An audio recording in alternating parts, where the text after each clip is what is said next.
Steve Jobs was born on February 24, 1955, in San Francisco, California. His birth parents had to give up Steve due to being too young at the time and not being prepared to be parents, so Steve was adopted by Paul and Clara Jobs. In 1961, the family moved to Mountain View, California. This area, just south of Palo Alto, was becoming the hub for electronics such as radios, televisions, stereos, and computers. At that time, people started to refer to the area as Silicon Valley. Paul Jobs was a machinist and fixed cars as a hobby. Jobs remembers his father as being very skilled at working with his hands. Paul built a workbench in his garage for his son to pass along his love of mechanics. Steve often found it difficult in making friends his own age and struggled to function in a traditional classroom. He resisted authority figures, frequently misbehaved, and was even suspended a few times. Jobs later said himself he was pretty bored in school and had turned into a little terror. He regularly played pranks on others at Monte Loma Elementary School in Mountain View, although Jobs credited his fourth grade teacher with turning him around. He said, "It took her about a month to get hip to my situation. She bribed me into learning.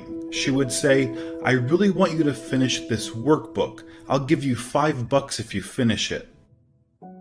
That kindled a passion in me for learning. I learned more that year than I think I learned in any other year in school. They wanted me to skip the next 2 years in grade school and go straight to junior high to learn a foreign language, but my parents very wisely wouldn't let it happen." However, Jobs did skip the 5th grade and transferred to the 6th grade at Crittenden Middle School in Mountain View, although this transition led to Jobs being bullied. He then gave his parents an ultimatum: take him out of Crittenden or he would drop out of school. His parents used all their savings in 1976 to buy a new house, which would allow Jobs to change schools. Their new house on Crist Drive in Los Altos, California, would later become a key figure in Apple's history, whilst Jobs started studying at Cupertino Junior High. A fellow electronics hobbyist, Bill Fernandez, became his first friend. Fernandez later commented that for some reason the kids in the 8th grade didn't like Steve because they thought he was odd. I was one of his few friends. Fernandez eventually introduced Jobs to electronics whiz Steve Wozniak, who lived across the street from Fernandez. As a child, Jobs preferred doing things by himself.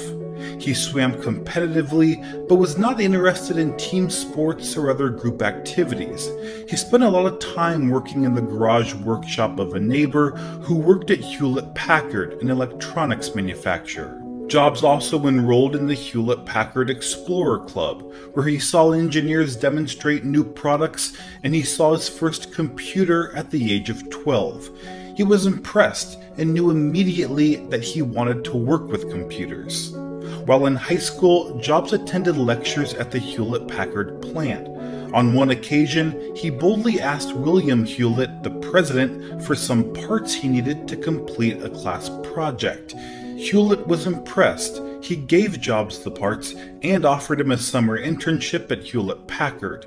Jobs said, "He didn't know me at all, but he ended up giving me some parts and he got me a job that summer working at Hewlett-Packard on the line, assembling frequency counters. Well, assembly may be too strong. I was putting in screws. It didn't matter. I was in heaven."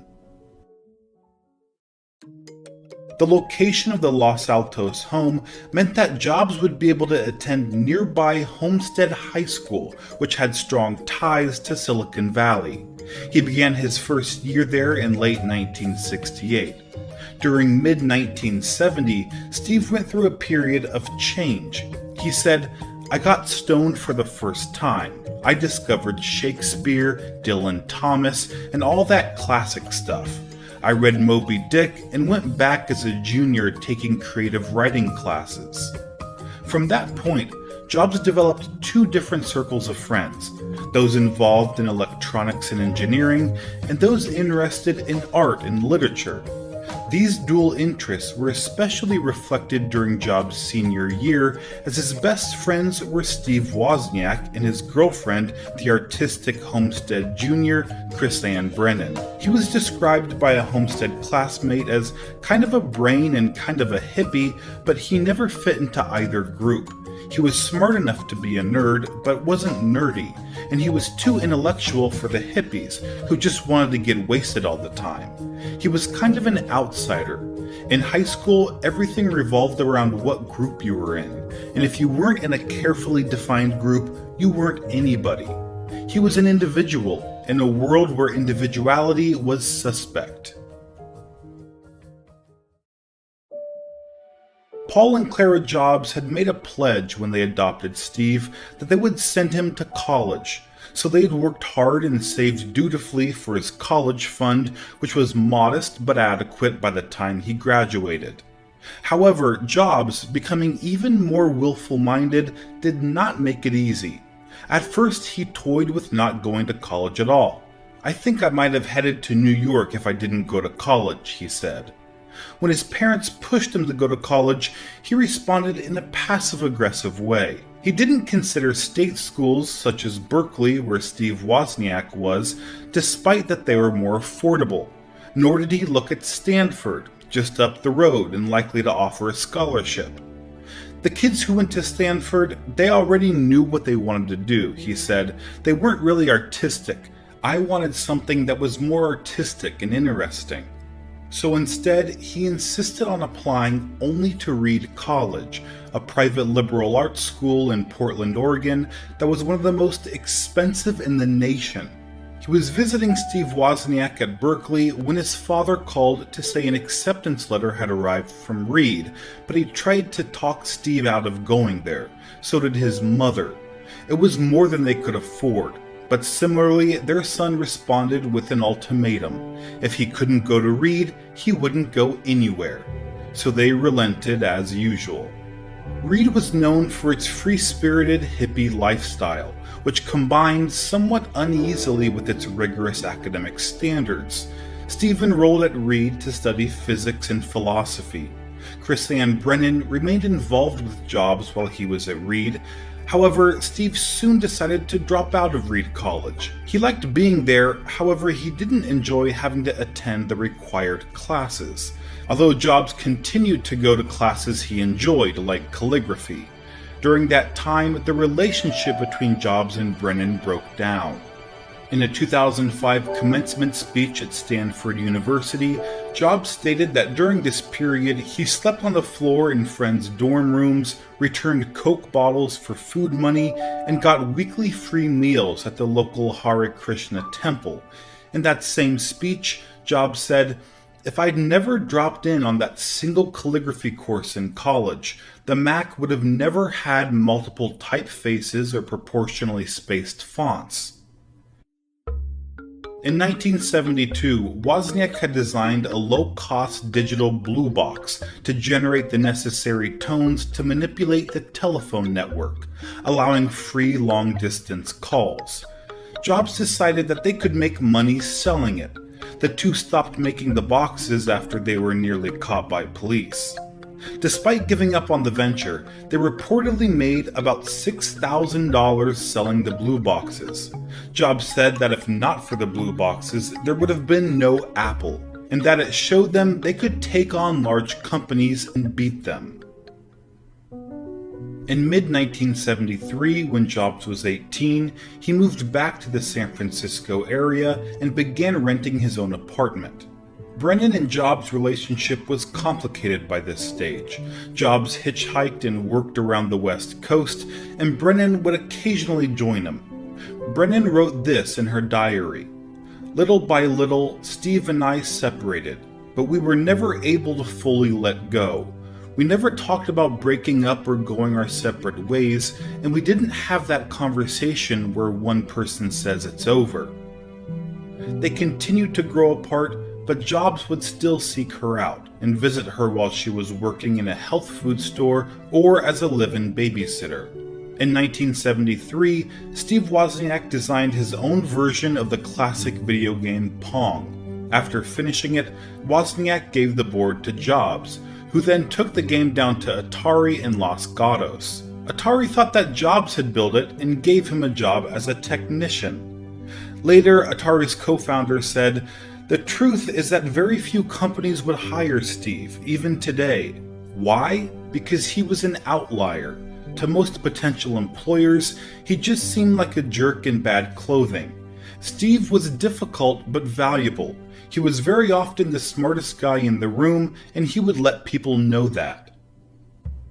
By early 1974, Jobs was living what Brennan describes as a simple life in a Los Gatos cabin, working at Atari and saving money for his impending trip to India. One of his friends had been to India and was urging Jobs to take his spiritual journey there too. He ended up reaching the foothills of Himalaya after days of traveling by train and bus. That's where he was supposed to see Neem Karoli Baba, but by the time Jobs got there, the guru had passed away. Despite the setback, Jobs still spent 7 months in India exploring his spirituality. He said, "The people in the Indian countryside don't use their intellect like we do. They use their intuition, and it's more developed than the rest of the world. Intuition is a very powerful thing, more powerful than intellect in my opinion. That's had a big impact on my work." After staying 7 months, Jobs left India and returned to the US. He'd changed his appearance. His head was shaved, and he wore traditional Indian clothing. Over this time, Jobs experimented with psychedelics, later calling his experimentation with LSD a profound experience, one of the most important things in my life. LSD shows you that there's another side to the coin, and you can't remember it when it wears off, but you know it. It reinforced my sense of what was important, creating great things instead of making money, putting things back into the stream of history and of human consciousness as much as I could.